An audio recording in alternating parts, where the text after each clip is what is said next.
Alright guys, Hayzink here, welcome back to the channel for another Street Fighter Duel video. And something good's happened. I thought this was going to happen. I was surprised it didn't kind of happen last month, to be honest. So we've got the return of Street Art. Street Art is back. So if you don't know about Street Art, if you don't know about Street Art, you must be one of the 5 people who've just started playing the game, right? But if you don't know about Street Art is probably one of the easiest and I want to say most rewarding free-to-play events within the game. I say free-to-play, but it's obviously free for everyone, right? Whether you pay or you don't pay, right? So, you get these chests all the time. Nice, give you some vehicle tokens, some soul boosts. Have they changed this now to include... I thought they might have changed it to include the soul power stones, but they've not done that, right? So we get a good few of these. Nice and simple.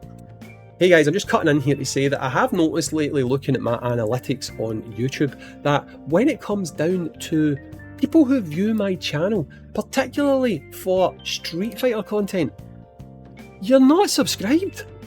What is going on? I do not understand it.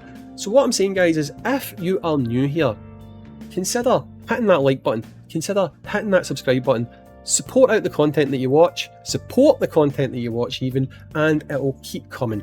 Anyway, back to the video. The missions, mega easy.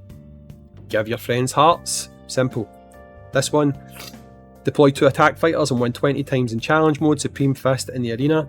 If you don't know by now, you literally just take 2 attack fighters, throw them onto your PvP team. You take 2 assassin fighters, throw them onto your PvP team.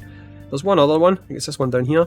You take 2 tank or support fighters, throw them onto your PvP team. Hit auto 20 times, bang, they're done. So simple, so simple. Moving on, you've got your 8 team bounty missions. If you are doing the mission up top to get your chaotic starlight, you should be doing that anyway, so it's a no-brainer, it's just going to happen. Doing Guild Shadowlands, again, these missions here, you're going to be doing them anyway, so it's super duper simple. Use fast game 10 times. I'm guessing if you guys are anything like me, you probably do the first one and maybe 1 or 2 of the cheaper ones to get some additional AFK or idle rewards. 10 Shadlow City stages. Again, probably one of the best sources that we have for getting diamond income. If you're not doing this, why are you not doing this? Do this, easy, 4 times. It's going to take you 8 days. And you'll have this one complete because you can only beat 3 bosses at a time. So on the 4th one, after you beat the first boss, this is done, right? So that's simple. Deploy 2 balance fighters and win 20 times in the challenge mode, Supreme Fist, Arena or Shadlow City. So doing a combination of your Shadlow City runs, your arena runs, you're going to pop all of those missions anyway. So they're all an absolute doddle to do, right? Now, why am I making this video when I do not normally make videos about Street Art? Because there's one big, huge, massive change. Check that out. Sagat. Sagat is in the Street Art kit. Now, obviously, we've got Chun as well, right? But the big one for me is Sagat.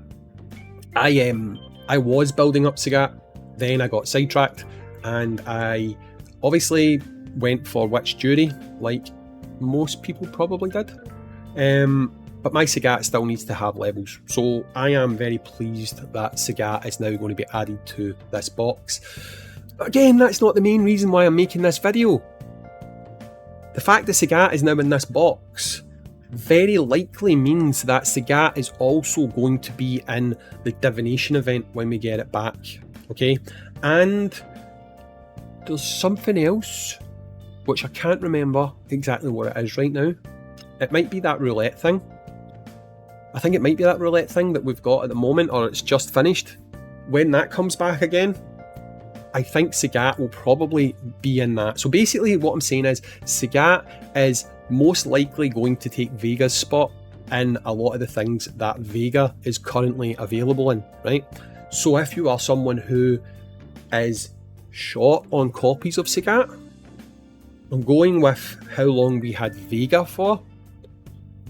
Free to play, you can probably pick yourself up maybe 3 or 4 copies of Sagat, which could be enough for you to take him up to SSS without you having to summon in the divination pool.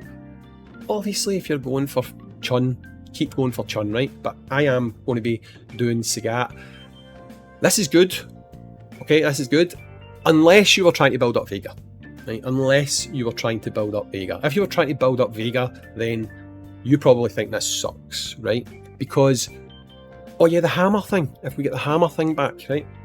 Because they don't necessarily give you long enough to get the character done before they swap in the new character. It wouldn't actually surprise me if in maybe just a month's time, or maybe just a little over a month, they take out Chun and they put in Divine or Rose. Could see that happening. Or would it be Ibuki? Maybe it would be Ibuki actually. They might put Ibuki in instead, actually, come to think about it. And then after that, they would swap out Sagat for Witch Jury, because Witch Jury is the next Inferno character that came out in that standard divination pool kind of thing, right? So while I like this change, I can see why a lot of people won't like this change, okay? So this, again, is me throwing out an idea to the developers, which I really think they should do. I don't understand why they don't do it. They really need to start thinking about giving us more than one option, right? Honestly, these boxes, I see no reason whatsoever why they could not have one Chun-Li, one Trendy Kami, one Sagat, one Vega. You can only pick one of them anyway.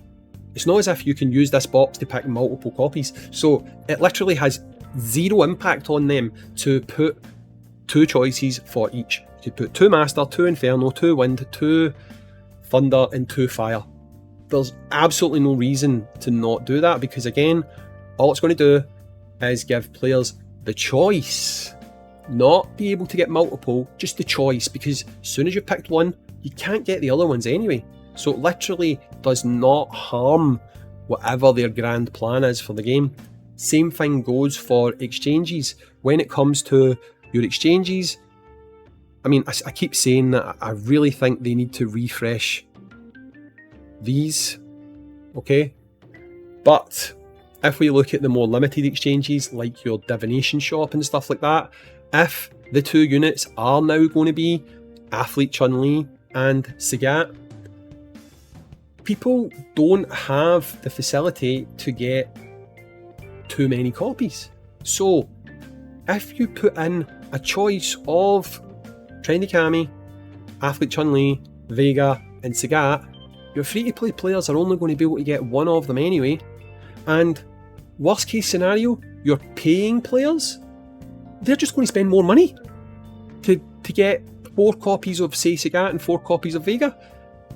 I don't understand why you wouldn't want them to do that, because the thing is, if you look at how much it costs to clear out the divination shop, so if you were to buy all 4 copies of the unit that you can get, when it comes to purchasing packs, you've probably spent about £1,000. I mean, that's crazy to do that, right? But it's not as if these people are just getting these units for nothing anyway. So all it would do is increase the revenue. It would give free-to-play players more choices, and if somebody wants to whale out that heavily, then it's not as if they're doing it on the cheap. It's going to cost them a good amount of money to do so.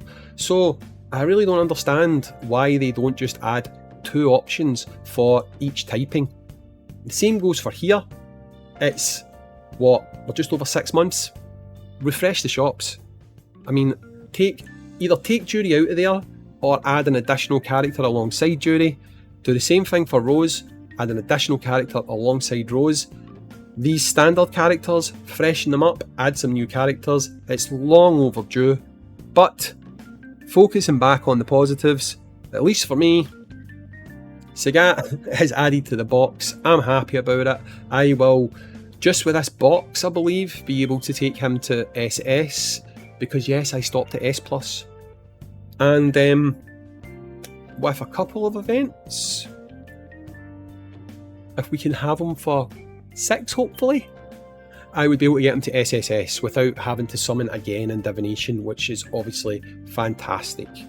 Let me know what you think in the comments down below, guys. I have been Hayzink. You have been watching Street Fighter Duel. if you're interested, I'm making Final Fantasy Ever Crisis videos as well. I'm not stopping Street Fighter. I'm not even slowing down on Street Fighter. But check them out, support the channel, like, comment, subscribe if you're new. But anyway, I'll catch you in the next one, guys. Peace.